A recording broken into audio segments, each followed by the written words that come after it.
Hello guys, నా పేరు Mahendra. Welcome to my channel. ఇప్పుడు కారణం మన ఛానల్ సబ్స్క్రైబ్ చేసుకోకపోతే ఇప్పుడే సబ్స్క్రైబ్ చేసుకోండి. పక్కన బెల్ ఐకాన్ ఆల్లో పెట్టుకోండి. నా ఫర్దర్ వీడియోస్ మిస్ అవ్వకుండా చూడొచ్చు. చాలా మంది చూస్తున్నారు కానీ సబ్స్క్రైబ్ చేసుకోవట్లేదు. So please try to subscribe and click the bell icon also. Hello guys, మీరు ఇప్పుడు సంపాదిస్తున్న దానికంటే ఎక్స్ట్రా ఇన్కమ్ని సంపాదించాలనుకుంటున్నారా? అయితే మీకున్న బెస్ట్ ఆప్షన్ స్టాక్ మార్కెట్లో ఇన్వెస్ట్ చేయడం. స్టాక్ మార్కెట్లో రైట్ నాలెడ్జ్తో ఇన్వెస్ట్ చేసినట్టయితే చాలా పెద్ద మొత్తంలో డబ్బులు సంపాదించవచ్చు. అయితే స్టాక్ మార్కెట్లో ఇన్వెస్ట్ చేయాలంటే మీకు ఖచ్చితంగా ఒక డీమాట్ అకౌంట్ కావాలి. డీమాట్ అకౌంట్ ఇవ్వడానికి ఇండియాలో చాలా కంపెనీస్ ఉన్నప్పటికీ కూడా Upstox is the one of the best company. నేను కింద డిస్క్రిప్షన్లో ఇచ్చిన లింక్ మీద క్లిక్ చేసి కనుక మీరు అప్స్టాక్స్లో డీమాట్ అకౌంట్ ఓపెన్ చేసుకున్నట్టయితే మీరు ఫ్రీగా డీమాట్ అకౌంట్ ఓపెన్ చేసుకోవచ్చు. ఇప్పుడే ఆ లింక్ మీద క్లిక్ చేసి అప్స్టాక్స్లో ఫ్రీగా డీమాట్ అకౌంట్ ఓపెన్ చేసుకోండి. మీ యొక్క స్టాక్ మార్కెట్ ఇన్వెస్ట్మెంట్ జర్నీని స్టార్ట్ చేయండి. ఇందులో లాభాలు ఉంటాయి, నష్టాలు ఉంటాయి, గమనించగలరు. సో మనకందరికీ తెలిసిందే, ఇవాళ ఎన్టీఆర్ గారి 31st మూవీ, ప్రశాంత్ నీల్ గారి మూవీ, ఎన్టీఆర్ నీల్ మూవీ అఫీషియల్గా లాంచ్ అయింది ఒక పూజా సెరమనీతో. వాడు లైవ్ ఈవెంట్ అయితే ఏం పెట్టలేదు. దానికి రీజన్ తెలిసిందే కదా, ప్రశాంత్ నీల్ గారు ఏం పెట్టరు. సో ఇంతకు ముందు కూడా అంతే, సలార్కి కూడా అలాగే చేశారు. రవి బసూర్ గారితో ఒక మ్యూజిక్ కొట్టించి అంటే బయటకు పెట్టారు పబ్లిక్ డొమైన్లోకి. సేమ్ ఇది కూడా అంతే ఉండొచ్చు మ్యాక్సిమం. బట్ ప్రస్తుతానికైతే ఒక పోస్టర్ అయితే రిలీజ్ చేశారు మైత్రి వాళ్ళు. సో అఫీషియల్గా సినిమా స్టార్ట్ అవుతుంది అన్నట్టుగా. అయితే ఆ పోస్టర్లో చాలా హిడెన్ డీటెయిల్స్ ఉన్నాయి. అంటే చాలా విషయాలు కనబడుతున్నాయి అన్నమాట. పేరుకి ఒక పోస్టరే కానీ దాంట్లో ఆ మూల ఒక డీటెయిల్ ఉంది, ఈ మూల ఒక డీటెయిల్ ఉంది, ఈ మూల ఒక డీటెయిల్ ఉంది, ఈ మూల ఒక డీటెయిల్ ఉంది. సో మల్టిపుల్ డీటెయిల్స్ ఉన్నాయన్నమాట దాంట్లో. సో దాని గురించి కొన్ని థియరీస్ ఆల్రెడీ పుట్టుకొని వచ్చాయి. సో వాటి గురించి మాట్లాడదాం. అండ్ ఫైనల్గా నాదొక థియరీ ఉంది, ఆరోది. అదేంటో చెప్తా. అది విని మీరు కూడా నవ్వుకుంటారు నాకు తెలిసి. కొంతమంది అయ్యో అని కూడా ఫీల్ అవ్వచ్చు. బట్ డెఫినెట్గా అదైతే వాస్తవం అవుతుంది. సో ఒకసారి మొత్తం ఆ థియరీస్ ఏంటనేది చూద్దాం.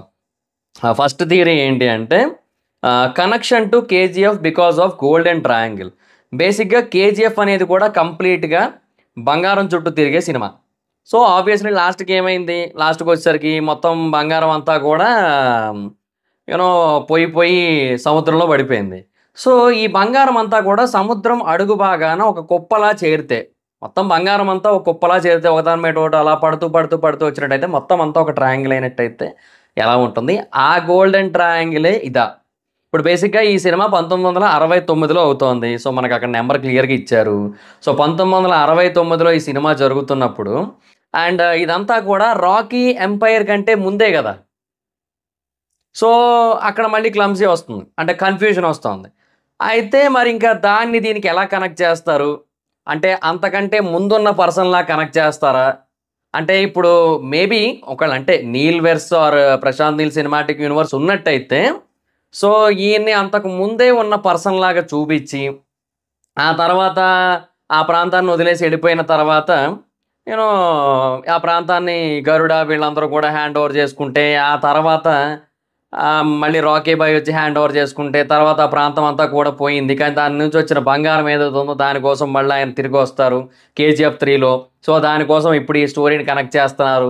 ఇలాగ ఒక ఫ్యాన్ థియరీ అయితే వచ్చింది. బట్ మ్యాక్సిమం ఈ సినిమాకి కేజీఎఫ్కి కనెక్షన్ అయితే లేదు. సో ఓకే, అదైతే క్లియర్. ఈ సినిమాకి కేజీఎఫ్ వెర్స్కి సంబంధం అయితే లేదు.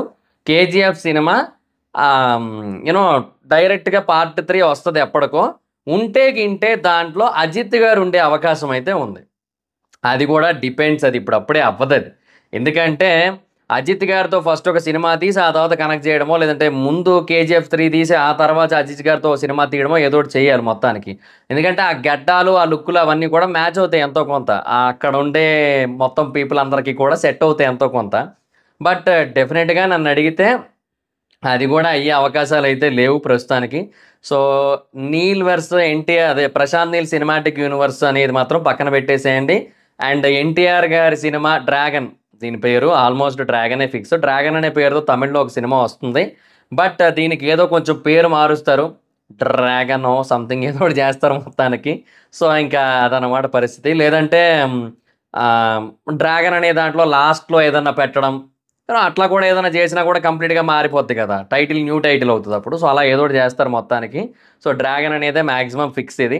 సో అదైతే కన్ఫర్మ్ అనమాట. సో కేజీఎఫ్కి అయితే మాత్రం ప్రస్తుతానికైతే కనెక్షన్ లేదు. సో నాకు చాలా గట్ ఫీలింగ్ ఉంది అండ్ క్లారిటీ కూడా ఉంది ప్రస్తుతానికైతే అదైతే లేదు. ఒకడు ఉంది అని నమ్ముతానంటే కదా మీ ఇష్టం. Number 2, uranium mining and nuclear power plants related cinema in 1969. ఇప్పుడు 1969లో బేసిక్గా ఇండియాస్ ఫస్ట్ న్యూక్లియర్ ప్లాంట్ని ఏర్పాటు చేశారనమాట. సో దాని చుట్టూ జరిగే కథ అన్నట్టుగా ఒక థియరీ అయితే వినిపిస్తోంది. అండ్ యురేనియం మైనింగ్ రిలేటెడ్గా సినిమా అని కూడా చాలామంది అయితే చెప్తున్నారు. సో ఇది వాస్తవం అయి ఉండే అవకాశం ఉంది. ఎందుకంటే బేసిక్గా యురేనియం అనేది మనకి ఎప్పుడైనా సరే కొన్ని డెజర్టెడ్ ఏరియాస్లో యూనో బాగా కొండలు ఉండే ప్రాంతంలో ఇలాంటి చోట్ల ఎక్కువగా దొరుకుతూ ఉంటుంది.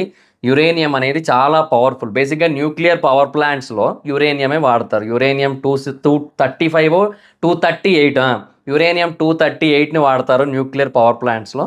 సో ఆబ్వియస్లీ దాని చుట్టూ తిరిగే సినిమా అయ్యి ఉండే అవకాశం ఉంది.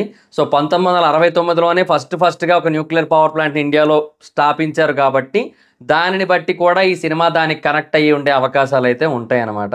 సో ఆ టైంలో జరిగే ప్రాబ్లమ్స్ ఏవైతే ఉంటాయో మేబీ దాని చుట్టూన, లేదంటే స్థాపించే వ్యక్తే ఈయన, ఏమో మనకు తెలీదు. సో ఇదైతే మాత్రం జరిగే అవకాశాలు ఉన్నాయి. ఇది కనుక జరిగితే మాత్రం సినిమా స్కేల్ చాలా పెద్దదైపోద్ది. అంటే ఆ యురేనియం మైనింగ్ అనే కాన్సెప్ట్, తర్వాత దాని ఎక్స్ట్రాక్షను, ట్రాన్స్పోర్టేషన్, ఆ తర్వాత యురేనియం మ్యానుఫ్యాక్చరింగ్, దాన్ని పవర్ ప్లాంట్లో వాడడం, nuclear energy, multiple things, Indian government involvement, చాలామంది బడా పొలిటీషియన్స్ ఇన్వాల్వ్మెంట్ చాలా హ్యూజ్ స్కేల్లో ఉంటుంది. ఇది కనుక రియల్ అయినట్టయితే మాత్రం ఈ థియరీ అయితే. సో అదనమాట పరిస్థితి, చాలా పెద్దదైపోద్ది. తర్వాత మూడోది బేసిక్గా 1969 నాటికి మనకిప్పుడు అక్కడ ఏవైతే కంట్రీస్ చూపించారో దాంట్లో భూటాన్ కూడా ఉంది. సో పేర్లలో బేసిక్గా 1969 నాటికి భూటాన్లో ఏదైతే రాజ్యం ఉందో ఆ రాజ్యానికి ఒక జెండా ఉంది. 1969 భూటాన్ కింగ్డమ్ ఫ్లాగ్ అని గూగుల్లో సెర్చ్ చేయండి, మీకు ఆ ఫ్లాగ్ కనబడుతుంది. ఆ ఫ్లాగ్లో చూడండి మీకు డ్రాగన్ కనబడుతుంది. ఇది పెద్ద కనెక్షన్ ఏనయ్యా పుల్లారో. సో ఇదన్నమాట మ్యాటర్.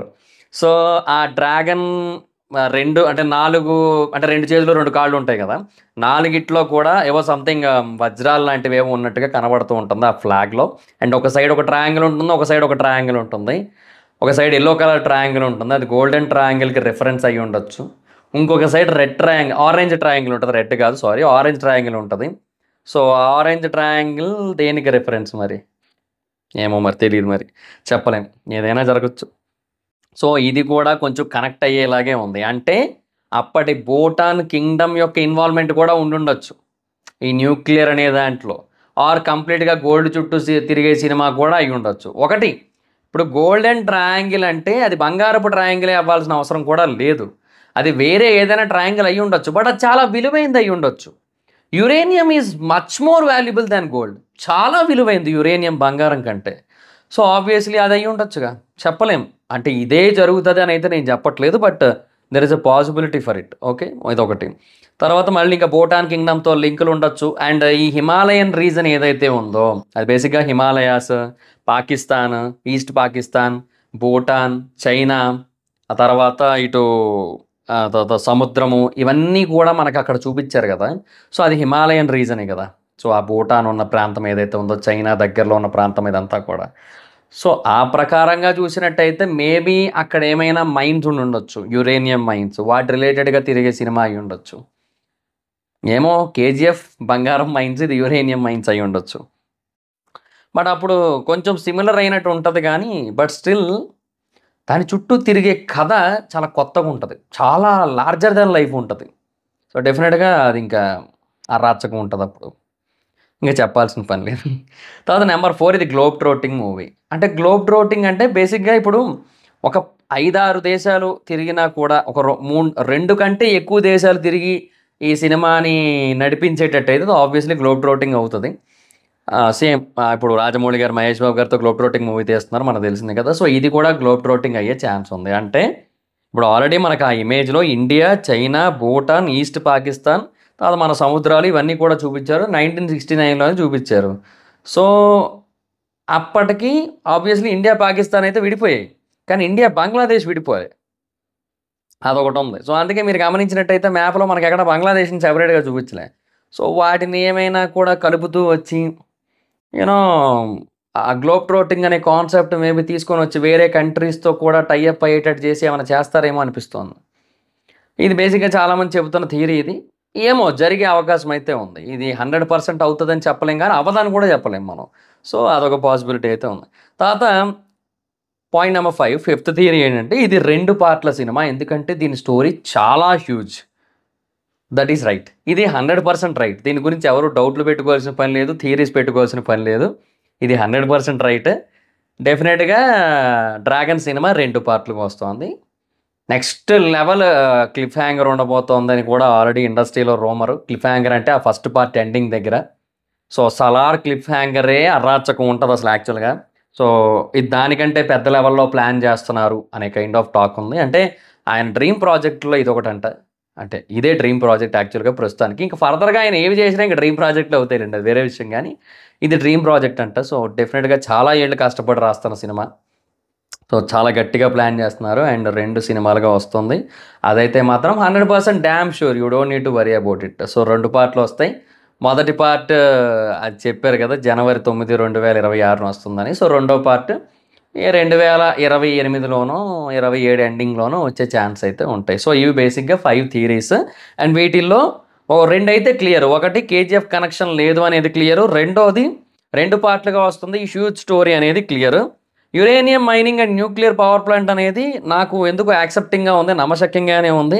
రెండోది భూటాన్ కింగ్డమ్ ఫ్లాగ్ అనేది కూడా కొంచెం కన్విన్సింగ్గానే ఉంది ఆ డ్రాగన్ వీటన్నిటిని చూస్తుంటే. గ్లోబ్ ట్రోటింగ్ అనేది ఆబ్వియస్లీ ఎలాగో ఉంటుంది, అది ఖచ్చితంగా అన్ని కంట్రీస్ ఇన్వాల్వ్ అయ్యి ఉన్నాయంటే గ్లోబ్ ట్రోటింగే. సో బట్ అంటే అన్ని కంట్రీస్లో తీస్తారో లేదో తెలియదు. ఇప్పుడు అక్కడ తీస్తే గ్లోబ్ ట్రోటింగ్. ఇప్పుడు ఆ పేర్లు చెబితే ఇప్పుడు మార్టిన్ ట్రైలర్లో బోల్డ్ కంట్రీల పేర్లు చెప్పారు, అది గ్లోబ్ ట్రోటింగ్ అవ్వదు. సో ఆ కంట్రీస్లో తీయాలి స్టోరీ అనేది, అక్కడక్కడ మొత్తం అలా తిరిగి రావాలన్నమాట ఆ కంట్రీస్ అన్నీ కూడా. సో అలా ఉంటుంది గ్లోబ్ ట్రోటింగ్. సో మరి చూడాలి, ఇంక ఇది క్లారిటీ లేదు ప్రస్తుతానికైతే. అండ్ ఇంకా లాస్ట్ అండ్ ఫైనల్గా నా థియరీ ఒకటి చెప్తాను అన్నాను కదా, ఏమనుకోవద్దు ఇది చెప్తున్నానండి. ఇది జనవరి 9, 2026 వద్దని రిలీజ్ డేట్ ఇచ్చారు కదా, రాదు అది. ఆ రోజు రాదు. నాకైతే చాలా గట్టిగా నమ్మకం ఉంది రాదు. ఇప్పుడు బేసిక్గా సెప్టెంబర్ 28న సలార్ వస్తుందని చెప్పి దాన్ని డిసెంబర్ 22కి పోస్ట్పోన్ చేశారు. పోస్ట్పోన్ చేసినప్పుడు ఏంది ఏమంతా అంటే అంత టైం కూడా ఎందుకు సరిపోలేదు? బేసిక్గా చాలా టైం తీసుకున్నారు కదా, అప్పటికే ఒక 1.5 year దాకా టైం తీసుకున్నారు. అయినా ఎందుకు సరిపోలేదే? ముందు ఏదో పెద్ద వర్క్ ఏమైనా ఉందేమో, హెవీ విఎఫ్ఎక్స్ రిలేటెడ్ వర్క్స్ ఏమైనా ఉన్నాయేమో అట్లా ఆలోచించా. తర్వాత సినిమా చూసిన తర్వాత కాన్సార్ వరల్డ్ అక్కడ ఉన్న కొన్ని ప్లేసెస్ కొన్ని సిచ్యువేషన్స్ తప్పిస్తే మనకి ఏది కూడా విఎఫ్ఎక్స్ రిలేటెడ్ వర్క్ అయితే కాదు. దీనికి ఎందుకు ఇంత టైం పట్టిందంటే ప్రశాంత్ నీల్ గారు పర్ఫెక్షన్. ప్రశాంత్ నీల్ గారు ప్రతిదీ కూడా పర్ఫెక్ట్గా కావాలనుకుంటారు. ఆయన ఎక్కడా కూడా తప్పులు దొరలకూడదు అనుకుంటారు ఆయన. సేమ్ రాజమౌళి గారు, సుకుమార్ గారు వీళ్ళలాగే. సో ఆ పర్ఫెక్షన్ వల్ల లేట్ అయింది. అది నాకు అర్థమైంది. సో సలార్కే అంత లేట్ చేశారంటే బేసిక్గా ఇదేమో ఏవేవో థియరీస్ వస్తున్నాయి, ఎక్కడెక్కడో తిరుగుతుందని, ఎన్నెన్నో కంట్రీస్లో ఉంటుందని. గోల్డెన్ ట్రయాంగిల్ అంటున్నారు, యురేనియం మైనింగ్ అంటున్నారు, న్యూక్లియర్ పవర్ ప్లాంట్ అంటున్నారు, భూటాన్ కింగ్డమ్ ఫ్లాగ్ అంటున్నారు, గ్లోబ్ ట్రోటింగ్ అంటారు. ఇన్ని ఉన్నాయి. 2 పార్ట్ల సినిమా మళ్ళీ ఇది కూడా. ఇన్ని ఉన్న చోట ఒక కొత్త వరల్డ్ మళ్ళీ క్రియేట్ చేస్తారు. ఇప్పుడు కాన్సార్ ఎట్లాగా అక్కడ కూడా ఒక వరల్డ్ క్రియేట్ అవుతుంది. ఇప్పుడు కేజీఎఫ్లో ఇప్పుడు కేజీఎఫ్ సినిమాలో ఎలాగైతే కేజీఎఫ్ అనేది ఒక వరల్డ్, ఆ మైన్ అనేది ఒక వరల్డ్, అట్లాగే ఇప్పుడు ఇక్కడ కూడా ఒక వరల్డ్ క్రియేట్ అవుతుంది కాన్సార్ లాగే. సో ఆబ్వియస్లీ దానికి మళ్ళీ హై లెవెల్ ప్లానింగ్ ఉంటుంది, అన్నీ ఉంటాయి, ఖచ్చితంగా ఉంటాయి. జనవరి 9న వస్తుంది అంటే మాత్రం నేను నమ్మట్లేదు. ఒక డేట్ ఇచ్చారు ఊరికే, ఆ టైంకి అయిపోతే ఆ టైంకి రిలీజ్ చేద్దామని, లేదంటే ఇంకో డేట్ ఏదైనా చూసుకుందాంలే అని. అది నాకు చాలా గట్టిగా ఉన్న ఫీలింగ్. ఇది రాదు, ఇది నా థియరీ ఇది. సో అదన్నమాట మ్యాటరు.